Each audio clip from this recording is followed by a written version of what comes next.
¡Nunca ha caído agua del cielo, anciano! ¿Vas a flotar en tierra seca? Ni siquiera hay río aquí.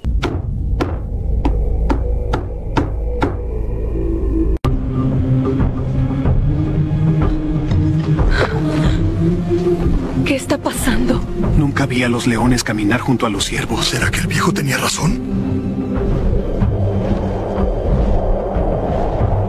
Noé, ha llegado la hora. Entra tú y toda tu casa en el arca, porque solo a ti te he hallado justo ante mí en esta generación.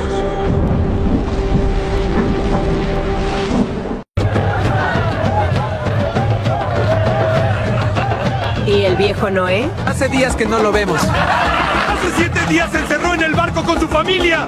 ¡El viejo loco cree que va a llover! ¿Eso fue... agua?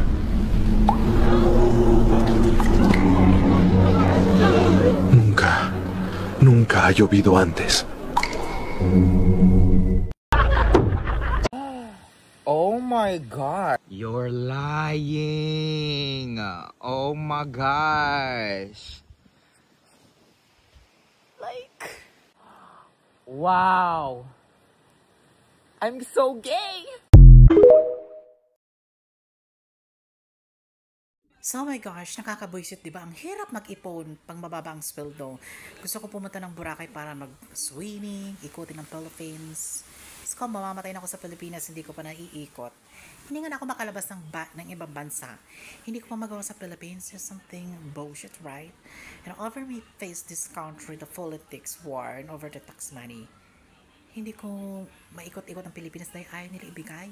So, we're very disgusted. Don't living to me, stop doing. You're always corrupted and illegal. What fucking shit. Well, let's sort of platform as my beaten foes. And Hideo and Galte, you ask me, problema mo na yan. Kaya, nag-uunti-unti talaga ako mag-ipon. Kasi uwi ako ng Masbate City kasi kung ano nangyari sa 2015, hindi pa ako nakauwi. Ano na ngayon? Ilang taon na? Diba?